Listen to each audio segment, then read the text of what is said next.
Good afternoon. I'm sorry we were a little bit late. I was in the West Wing swearing in Tulsi Gabbard, and so I just came straight back here. Thanks for being patient with us with the delay. We're here today because we have filed charges against the state of New York. We have filed charges against Kathy Hochul. We have filed charges against Letitia James and Mark Schroeder, who is with DMV. This is a new DOJ, and we are taking steps to protect Americans, American citizens, and angel moms, like the mom standing right behind me, who you're going to hear from in a moment. New York has chosen to prioritize illegal aliens over American citizens. It stops today. As you know, we sued Illinois, and New York didn't listen. So now you're next. Millions of illegal aliens with violent records have flooded into our communities, bringing violence and deadly drugs with them. With me today, I'm so proud to be joined by Tammy Nobles. Tammy is an angel mom. Her beautiful daughter, Kayla Hamilton, was murdered by an MS-13 member in 2022. Kayla had just turned 20 years old, and she was raped and murdered by someone who should not have been in our country. Yet, he was released, flown to Maryland, where he committed this violent murder. I just want you to hear from Tammy. Tammy represents not only herself and her family, but all of the great angel moms around this country who have suffered because of what the Biden administration did, and it is over. Thank you for having me here today and being able to share Kayla's story. Her murderer was able to come across the border knowing that he was flagged as an MS-13 gang member, and he had a criminal record in 2020 in El Salvador for illicit gang activity. He came over as an unoccupied alien child, saying that he was afraid of gang activity in his country. Health and Human Services called him a nice boy, and he showed age-appropriate behavior. That fell so wrong when he murdered my daughter. He ended up in Maryland, in the same mobile home as her. We thought it was a legit company that were renting out these rooms, but it turned out that it was another illegal immigrant who owned these mobile homes, and he knew Walter from El Salvador. He knew him and allowed him to rent a room with my child. Kayla just turned 20 years old 3 days before she was murdered. Her murderer was only living there for 5 days before he viciously strangled her, raped her, and left her on the floor like trash and robbed her of $6. I have been sharing her story for over 2.5 years to bring change, because this should not have ever happened to Kayla, and it shouldn't be happening to other families being hurt by the border. Homeland Security did not do their jobs. They did not check his background. They did say that he was processed. So if they processed him, they knew that he was a gang member and still allowed him here. Health and Human Services did not verify the sponsor and allow him to go with the sponsor that they don't even know if it was his cousin or his aunt.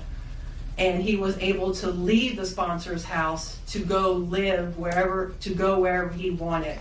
And I am going to continue sharing Kayla's story to help save others and to bring awareness of what was happening under the Biden-Harris administration. And I'm so thankful for Pam having me here today. And I'm so thankful for the opportunities I got from Trump and any other platform, people who allowed me to share her story, because this is going to end. No other parent should suffer by having their child murdered by somebody that shouldn't be here.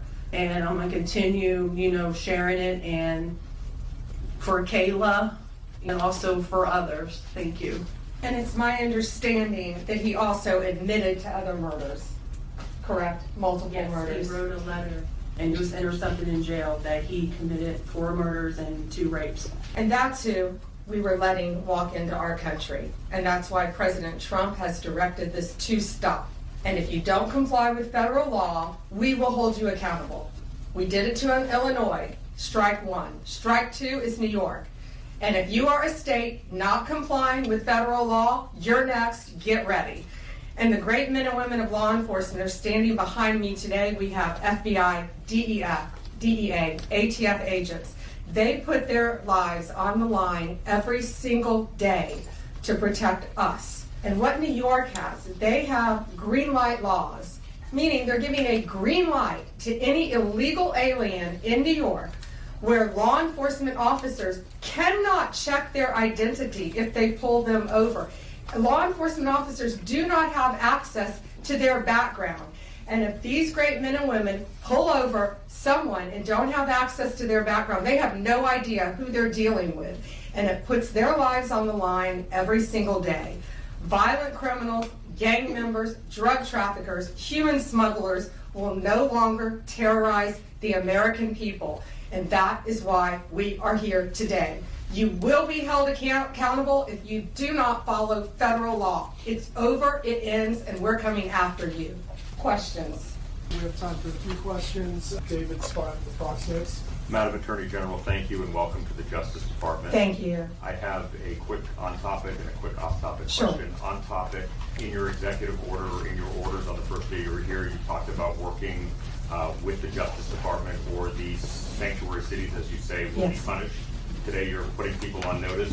Right now we're just lawsuits. Is this going to go further? What kind of punishment are we talking about? Is there any grounds to charge individuals, charge politicians? How far is this going to go? Well, we're going to see what they do next, David. We have sued them all. We've personally sued the governor, the Attorney General, Letitia James, and Mark Schroeder with DMV because he has the green light laws. So what they have to do, they have to start complying with federal law. If they don't, we're going to appeal it, and we will win. They have to comply with federal law. Did you have a second question? I did have a second off-topic question in this regard to the judiciary. Today, Elon Musk, who has enormous influence in the Trump administration, posted on X, quote, there needs to be an immediate wave of judicial impeachments, not just one.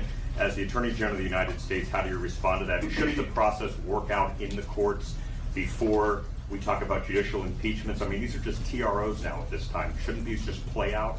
Yeah, I haven't seen Elon Musk tweet. He is a friend of mine. He is a great man. I think he's very frustrated with what's happening in our federal government. You know, at USAID alone, they're giving out billions of dollars that should not be distributed. We're going to back him up. You know, we work our whole lives in this country, and we all pay taxes in this country. And for people to find out that $2 million is going to Guatemala for sex changes is outrageous. And we're going to back up Elon Musk every way we can.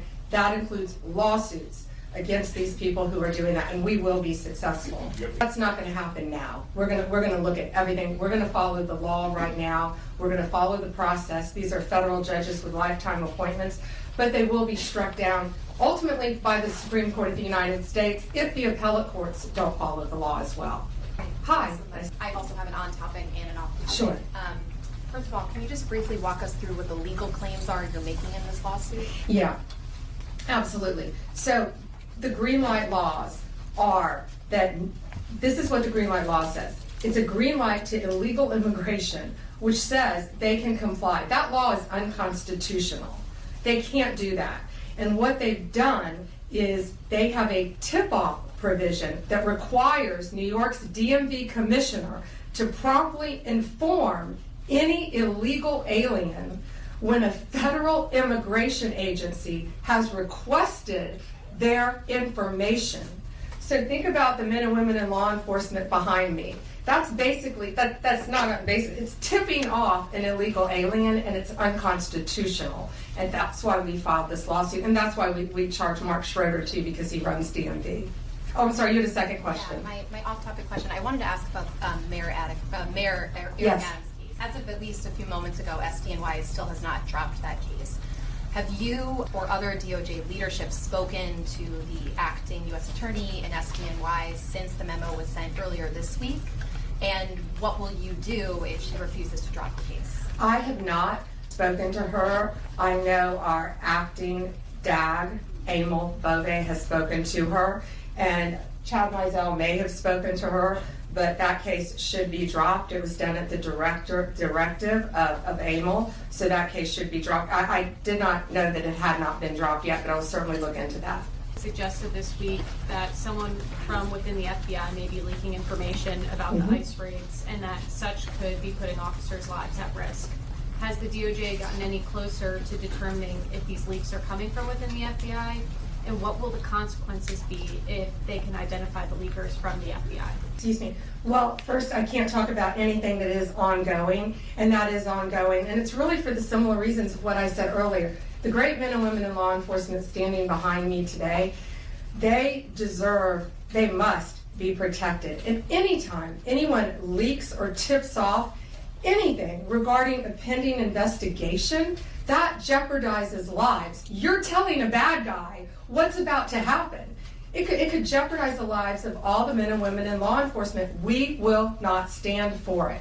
We will find you. We're going to investigate it, no matter what agency it came from. We don't know for certain. We have an open investigation, so I can't talk about it in detail, but we will do everything in our power to hold you accountable, and it is a crime, and you will be prosecuted when we find you.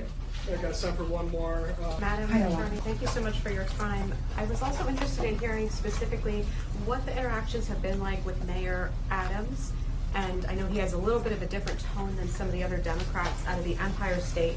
And then also Denver Mayor Mike Johnston, because before the President Trump went back into office, he had issued some words about a potential standoff and then walked that back. So I was curious to see what things have been like out of New York City and Denver officials.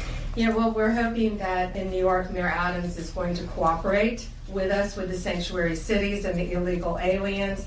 And has the mayor in Colorado been cooperating? Do we know? I believe he might have now. Yeah, I believe Colorado is now cooperating. That's what we want. We don't want to sue you. We don't want to prosecute people. We want people to comply with the law. This is very simple. An MS-13 member murdered her daughter. That's happening throughout this country. We have one angel mom is too many. And we have angel moms throughout this country who should not be going through this. Comply with the law. This is the last thing we want to be doing. We want to be out there, all of us, fighting violent crime. Yet we're fighting illegal aliens, and that ends, and it's going to end today. That's all we have time for, guys. Thank you. Thank you.